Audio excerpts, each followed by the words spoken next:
So friends, welcome to EPITOME IAS. My name is Dr. Vinitha Pandey and I will be dealing with your Sociology paper 1 and paper 2. And for today's class, let us discuss the topic on Karl Marx, which is a very important component of paper 1 of Sociology.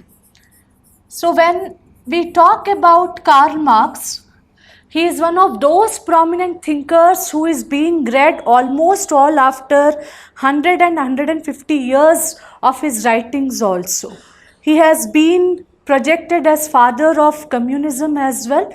So before we go into his exact theory, let us try to understand some of the core concepts of Karl Marx theory. So when you talk about Karl Marx theory, the most important unit in Karl Marx theory is that of class. Now the big question comes here is like when you try to explain what class is all about, Karl Marx has tried to explain the concept of class in terms of what you call as mode of production or forces of production. You can use any one of these words, mode of production or forces of production. Usually when we try to analyze historically what have been the modes of production, we come across two very important factors. What are they? One is land and another is industry. So Karl Marx says that all those who own the mode of production, they will belong to one class, and all those who do not own the mode of production, they will belong to another class. It means what? Owners of land will belong to one class, non-owners of land will belong to another class. The same logic is applicable even with regard to industry also. So the owners of industry will belong to one class and the owners, non-owners of the industry will belong to another class. So the basic premise of Karl Marx theory starts with class. It is a very important concept in Karl Marx theory. Apart from class, as I said, mode of production. Mode of production basically means what? How does a society produce its goods and services? By and large, land and industry, these are the two things. Now, apart from this, when you go to another aspects of class, okay, now Karl Marx, he has categorized the entire human history into four main epochs. What are they? The first one is primitive stage. The second one is ancient stage. The third one is feudal stage. And the fourth one is industrial stage.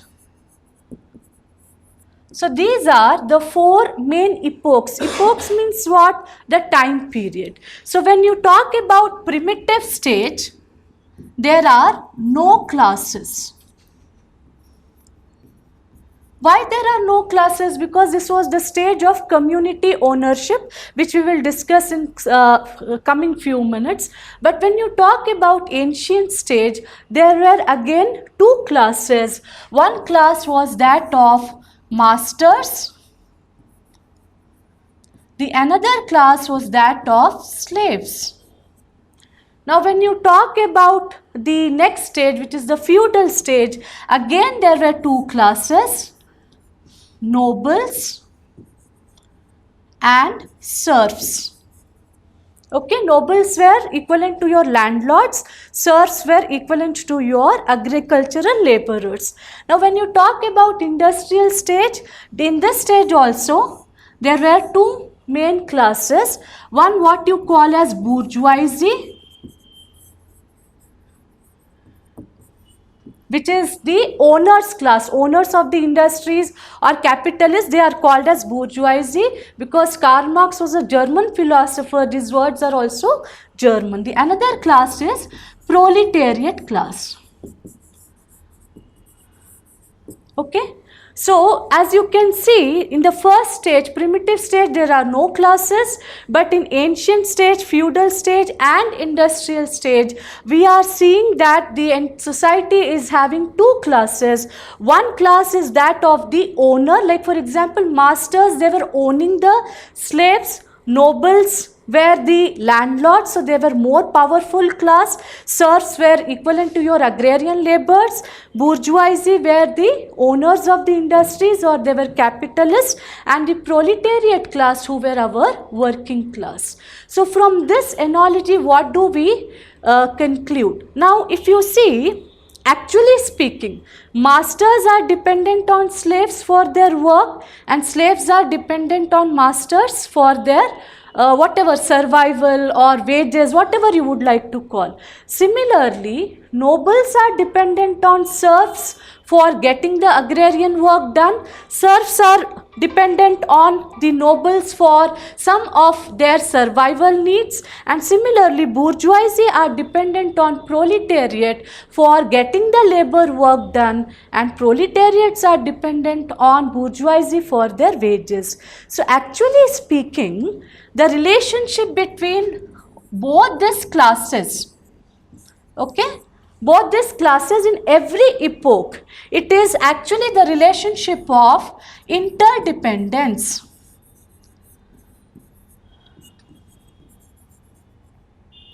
So one class is dependent on the other, but what is happening in reality is the one class, which is the ruling class, that is masters, nobles and bourgeoisie, they are exploiting the subject class, which is slaves, serfs and proletariat. So the relationship of interdependence actually becomes a exploitative relationship.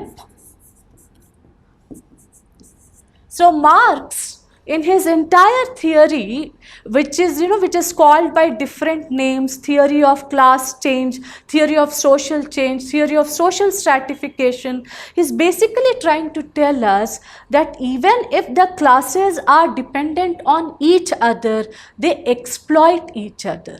So in Karl Marx theory, one very important concept which we discussed was that of class. Another is how he has divided the entire human society, especially Western human society, into four main epochs, and we are also seeing that there are two classes, the class interests are different, and despite the relationship of interdependence between the classes, there is exploitation of one class by the other class. So Karl Marx in his theory is also using the word haves and have-nots. So haves are those classes which are ruling classes. For example, masters, nobles and bourgeoisie, they can be categorized as haves or ruling class. Slaves, serfs and proletariat, they can be categorized as the subject class or have-nots class. So class, mode of production, epochs. Another very interesting concept in Karl Marx theory, which is exclusively connected with his last epoch, which is industrial epoch, or you can also call it as capitalist stage,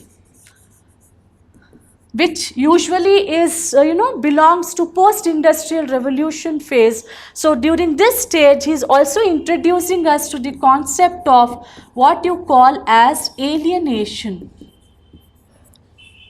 It's a very interesting concept, as we all know, friends. Alien means something which is external, which is not part of this earth, right? So usually what happens when the labor class or when the industrial workers, they are manufacturing a particular good, okay? Most of the times they are not in a position to own that good.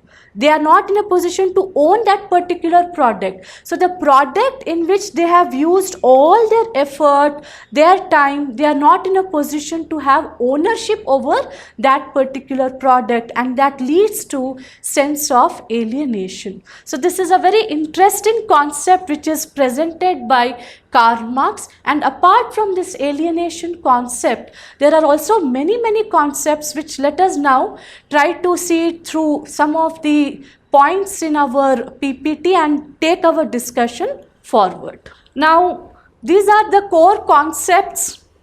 These are the core concepts which we are going to discuss as part of Karl Marx theory: historical materialism, mode of production, alienation and class struggle.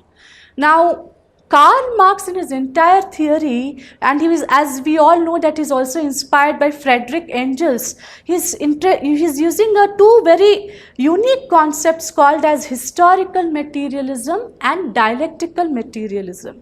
Now, what basically historical materialism means, that all the historical factors are also guided by materialistic conditions. So now let us see, friends, one after the other we will try to discuss every point here. So before I explain you what is historical materialism, a very broad context of Karl Marx's life, like he is known as a very well-known political economist, and that is why even almost all after 150 years we are still reading him. So basically he belonged to Germany in his times, Prussia, and he was a journalist, activist and author of several works. Prominent among them is the Communist Manifesto, Das Kapital, which has influenced multiple generations from the time that book has come out, and is also known as father of communism. And even today, because of his ideas, because of his communist thought process, we see that he finds relevance. Now, this is what I was trying to tell you about historical materialism. So it is a theory. So when we talk about historical materialism, friends, the concept is very simple. Many times we get impacted by such complex concepts, but let us focus on the word historical materialism. Materialism means material conditions, forces of production, which I said in my introduction of this particular class. So historically also material conditions, forces of production has played a very, very important role in the entire socio-economic structure. So historical materialism is trying to present us a very interesting theory of human progress, and the entire base again is economic base. It is a process of socio-political and intellectual life, because Marx strongly believed that the entire gamut of human life, entire gamut of socio-economic existence is impacted by forces of production. There is one more very interesting word called as dialectics or dialectical materialism. So as you can see, it is focusing on the contradictions of life. As I told you in the introduction, though the classes are interdependent on each other, for example, masters are dependent on slaves, slaves are also dependent on masters, right? But again, this relationship of interdependence is getting converted into relationship of exploitation. So that is presenting us with a kind of a dialectical framework.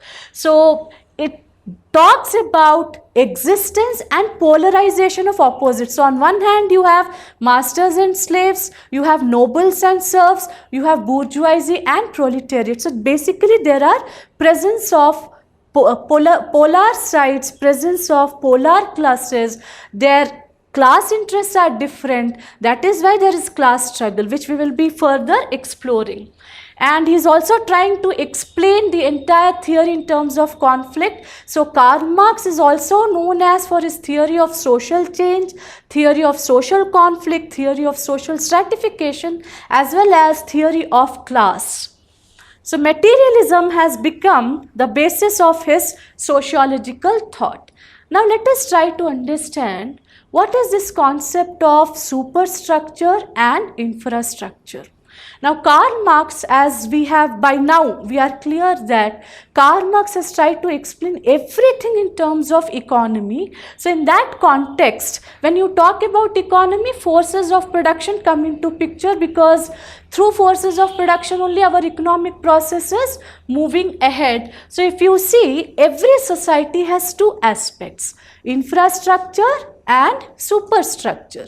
So what is infrastructure talking about? In infrastructure, we are trying to discuss the economic base of society, because Karl Marx always believed that the entire existence, the entire social foundation of society is based on economic aspects. So the economic base of society is its infrastructure, and all the forces and relations of production is also connected with infrastructure. But as we know, friends, in any society, along with your economy, you have other aspects also. No? We have political aspects, we have legal aspects, we have educational aspects. So all those aspects are part of superstructure. In Karl Marx theory, one thing which is very interesting is Karl Marx is saying that all the factors of superstructure are guided, motivated by infrastructure. So if I have to keep it in very simple terms, it means it is the economic factors which influence your education, your law, your political system, your values, your religion, every aspect of human existence, human society is impacted by economic factors according to Karl Marx. So when we talk about superstructure and infrastructure, we will take it further in our discussion, because somewhere or the other, when we are trying to explain about conflict, it is rooted in these two broad frameworks of superstructure and infrastructure. Now, so let me give you a very simple example. Please take back yourselves to the initial stages of human survival. Okay, so imagine when man was living in mountains or forests, or when his life was very simple. Agriculture had not developed in a very strong format. Okay, so imagine if there are 100 people living in a territory, living in a location, living in a village, then probably all 100 people were required to work for their survival. Okay, so because all people are working on the same set of your force of production, all people of the community are working on the same land.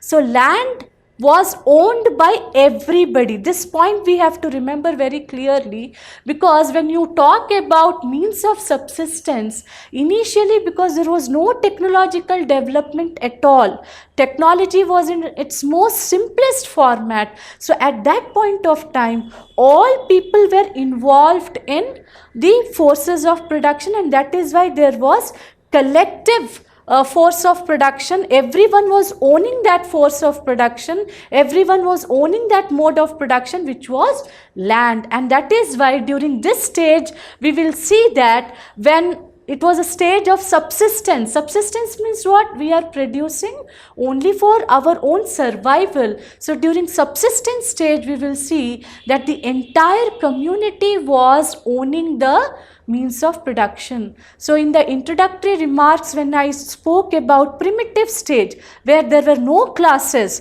and that is why that stage is also called as primitive communism, that relates to all these aspects which is mentioned here. So Marx believes that the entire human existence is strongly connected when man started producing its goods and services, and this mode of production kept on transforming, and because this kept on transforming, our classes also started transforming, but ultimately the relationship between the classes was the same, that is of interdependence and also that of exploitation.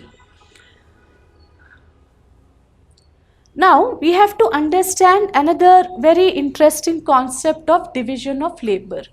Now, as I told you, so friends, as we initiated, when we initiated our discussion, I was talking about primitive stage, primitive communism. So, during primitive stage, what is happening? There are no classes, okay? And that is why this stage is also called as primitive communism stage. Now, when the time moves on, when there are more and more of technological developments which is taking place, there will be change in mode of production also. So initially there were no classes, agreed with that, there were no classes, and then after that what happened, when technology developed to a great extent, okay, then there were few people who were good enough to start your other occupations. Now let us try to understand the logic here. When only few people are there, all were required to work, and because all were collectively working on the same land, we had what you call as community ownership. But when technology started developing, okay, some people continued to work on the land, other people, they diversified into other kinds of occupations. So somewhere or the other, this entire notion created the concept of division of labor. So division of labor is a very, very important development in the Marxian theory, which leads us to the forefront of the theory. Now see, for instance, when some people were starting producing the food, some people were good enough to produce food for everybody, so others, they diversified into other kinds of occupation, leading to division of labor. So now, hence, if you focus on this point, hence now the interest of all people were no longer common. Why they were not common? Because few people were good enough to get involved in agricultural activities, production activities, and that is why they started owning that particular land. People who diversified into another occupations, they were no more owning the land, and that is why the division of labor concept also gives rise to your concept of property. So in primitive stage, there were no classes because entire community was owning the property, but as technology developed, there was division of labor, and when division of labor took place, the concept of property came into existence. And when this concept of property came into existence, there was stratification in the society. So when property came into existence, we should remember here one thing very clearly. This property here implies private property. Initially, when entire community was owning the land, there was community ownership. But with division of labor, there was emergence of concept of private property, and this private property directly or indirectly is connected with our class formation as well. Now there is one very interesting comment made by Karl Marx in his book Contributions of the Critique of Political Economy, which is published in 1859. He says that various institutions of society such as legal and political systems, religion are the instruments of ruling class domination and serve to further its interests. So again, if we try to relate it with this concept of infrastructure and superstructure, so your economic factors are actually influencing the remaining factors of your social life and social existence. Now, this comes the hero of Marxian theory. Why I call this as hero of Marxian theory? Because entire Marxian theory is based on the concept of class, and as I have already said, class is a group which is straight away connected with the mode of production. So if you are the owner of mode of production, you will form one class. If you are not the owner of mode of production, you will form another class, and the relationship between the classes is dynamic. So friends, let us go back to the introduction of the class where we discussed that the relationship between the classes is that of interdependence.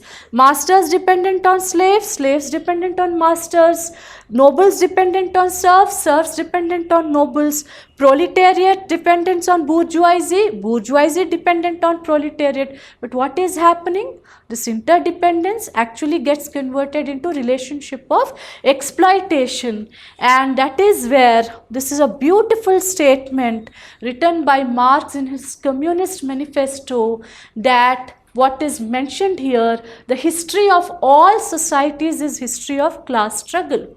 Why do you think Marx is saying that? And usually if you see previous year's question papers, they will give you this statement and they will tell you to elaborate. So here what should be our point of discussion? That entire human society, 4 epochs, and in that 3 epochs we are seeing that there are classes, there is interdependence, but their class interests are different. Because their class interests are different, there is always constant class struggle. So that is why Marx says that the entire history of mankind is history of class struggle.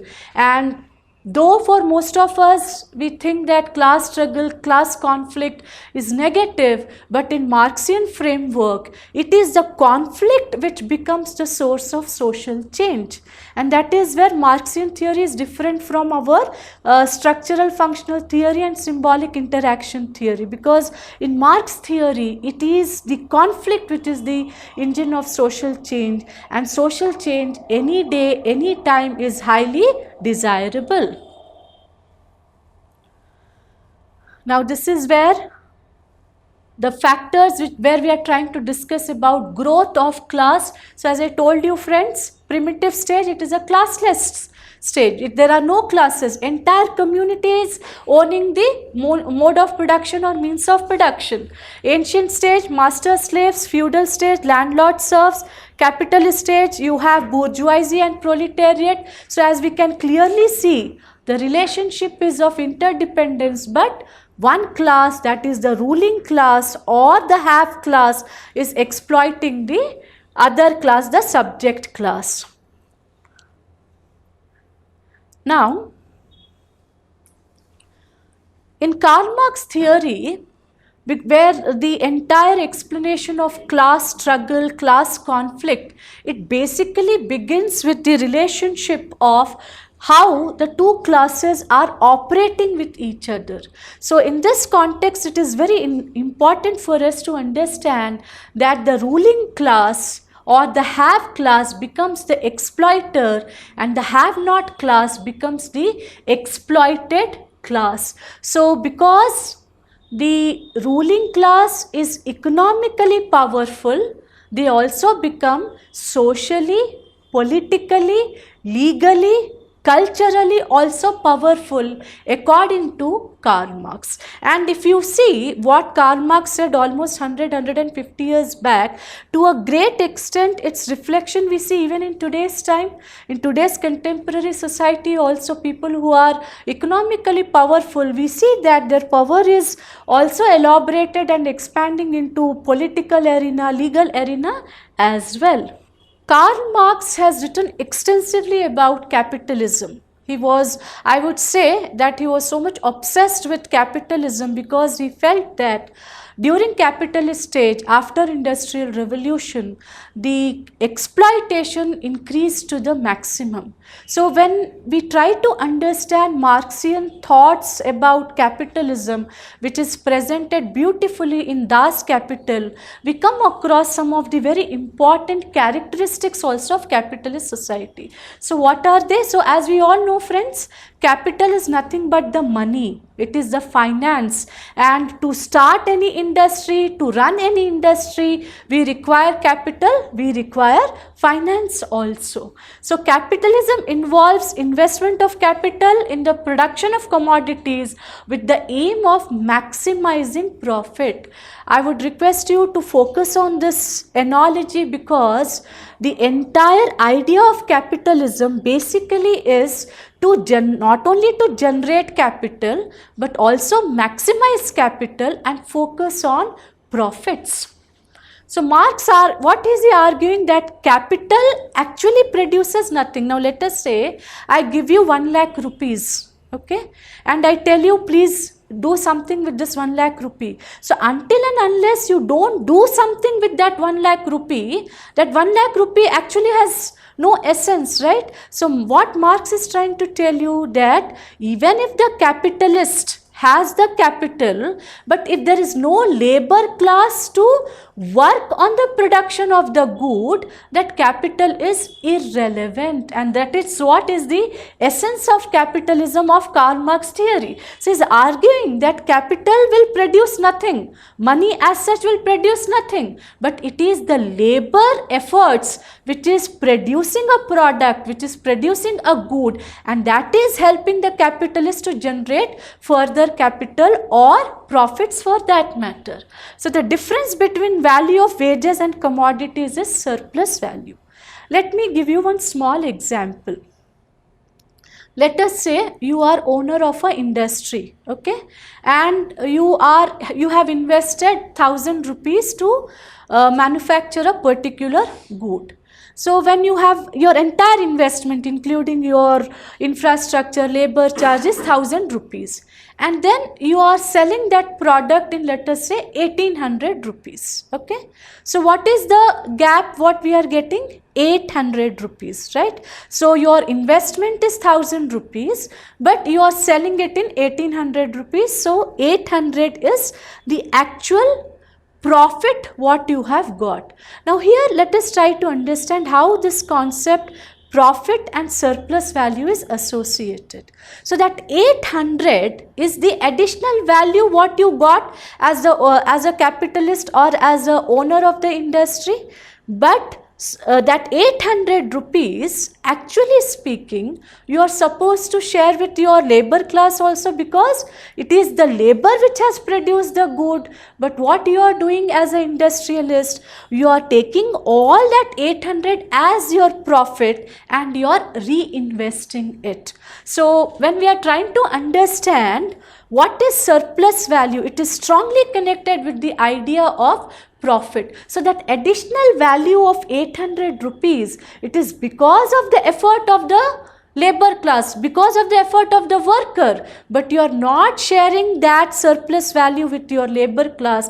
You are using that entire surplus value as your profit and you are reinvesting that capital for further expansion of your industrial activities. And that is what is the entire Marxian observation, and that is what is his trouble also. Because if the gap between these two classes has to be minimized, surplus value should also be shared with the labor class. And from this comes another very important concept called as alienation.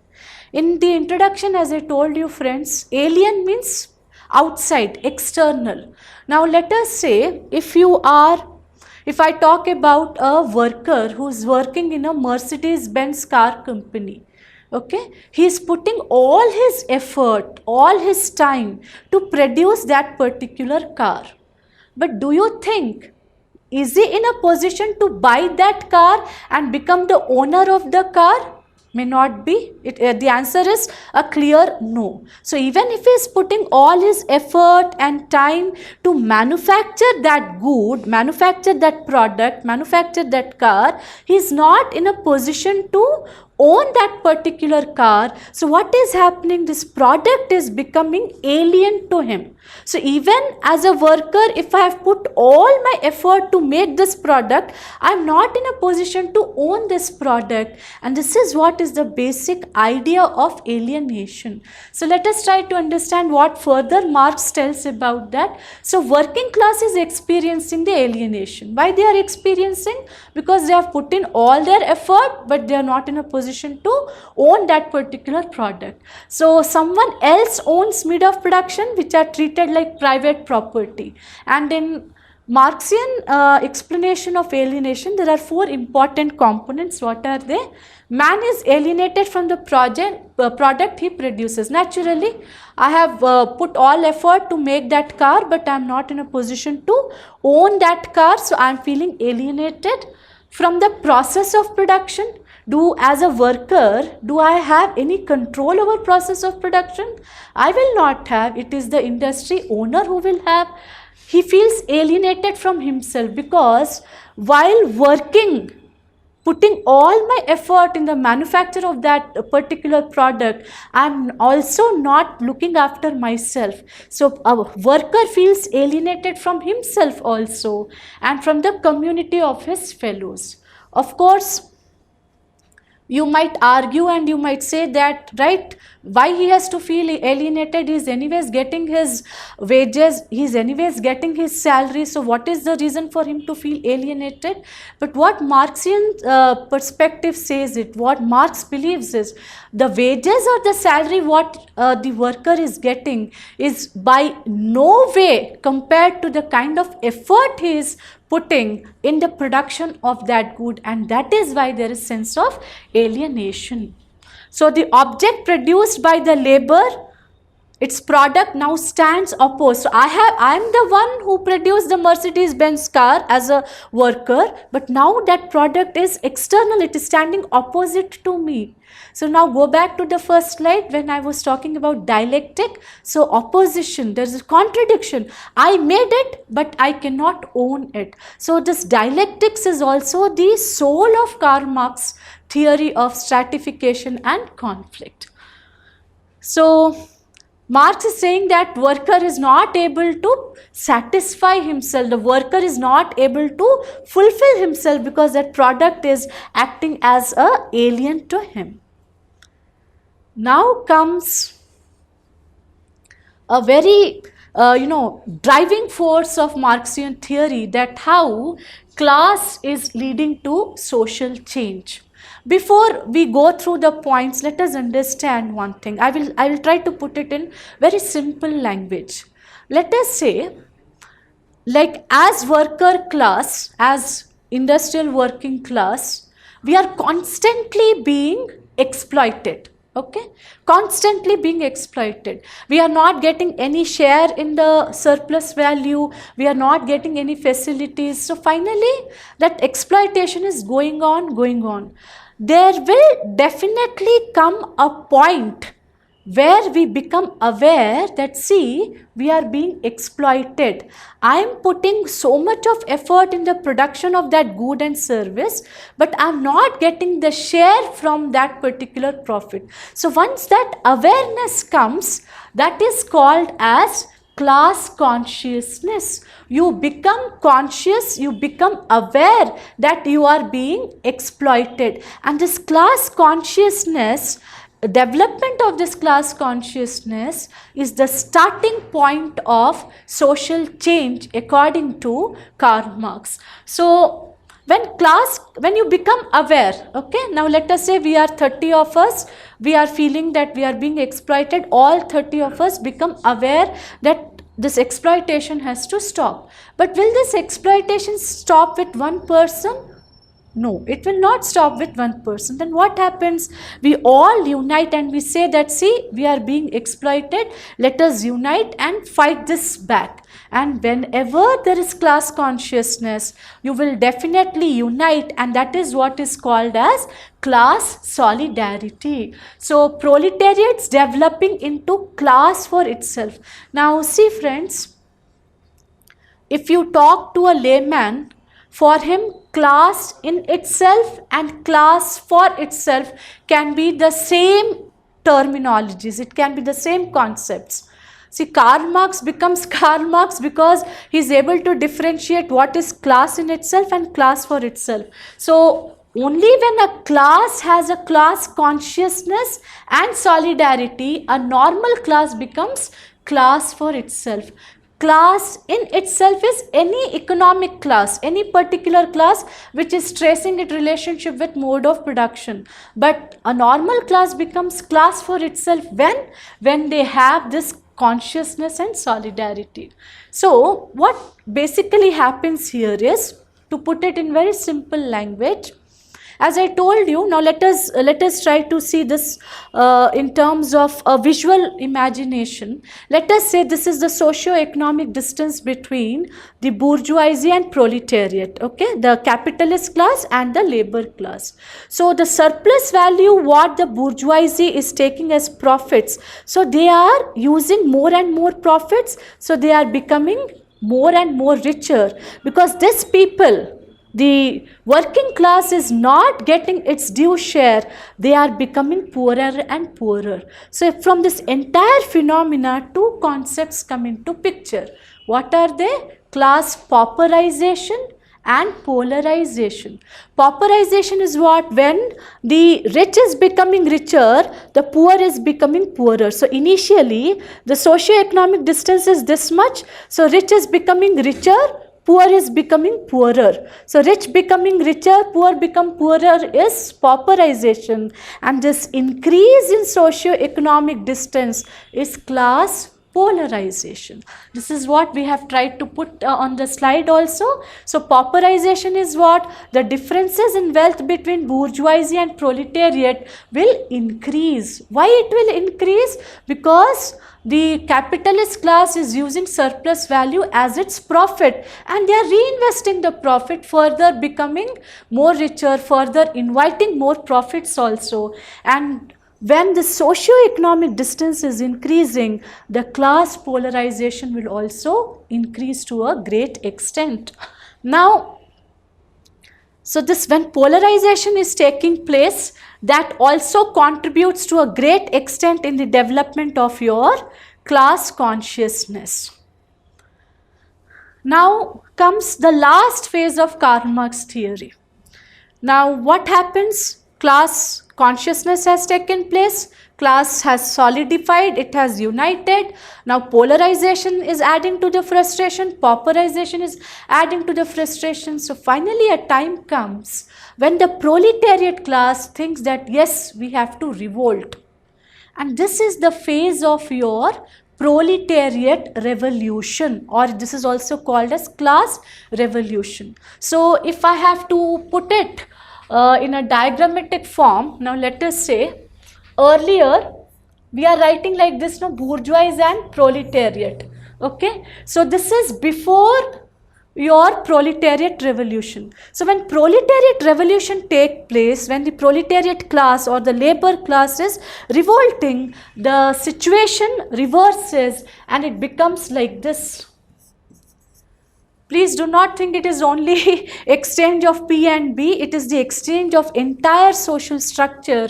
In this stage, bourgeoisie are dominating. After proletariat revolution, proletariats will dominate, bourgeois will be subordinate. But Marx is saying that this is also a stage of instability. So finally, after this, a stage will come where both are equal, right? And this is where the last epoch of human society is coming into existence, that is the communist stage. So if you can recall, friends, we started with stage of primitive communism where there were no classes, and finally the human society will herald into the final stage where again there are no classes. Here there are two classes where bourgeoisie is dominating the proletariat, then there is a proletariat revolution. Proletariat is dominating the bourgeoisie, but Marx says even this is unstable, because at any point of time, any class, irrespective of whatever name you call, whether it is ruling class, whether it is subject class, if it is dominating the other class, it is a state of instability. So finally, we herald into a stage of again a classless society, and that is the communist stage. So we started with primitive communism and we will herald into the communist stage. So in this context, my dear friends, in this context we have to understand, in this context, as you can see, communist stage is coming into existence.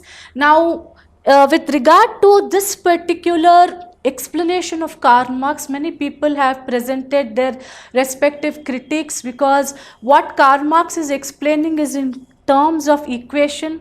Society may not follow the same equation what Karl Marx has spoken about, and again there is also a very important role of the intermediary class. All these aspects has not been very elaborately dealt by Karl Marx, for which his critique also has been presented, but no one can deny No one all over the world can deny that Marxian theory even today is a prominent theory to explain about your social change. And the most important thing is, as I told you, class is the hero of Marxian theory, because the entire Marxian theory revolves around the concept of class, and class becomes the source of stratification, and whenever the challenges between the class increases, it leads to revolution, and changes in the class structure occur when there are changes in production process. Why production process will change? Again, when technology changes. So this in nutshell is Karl Marx theory, friends. Of course, there are multiple dimensions to Karl Marx theory, but we should not forget one thing, that despite all its critiques, all its criticism for more than 100 years, even today it is being read by sociologists, economists, political scientists and administrators, and its essence lies in social change and conflict. Thank you.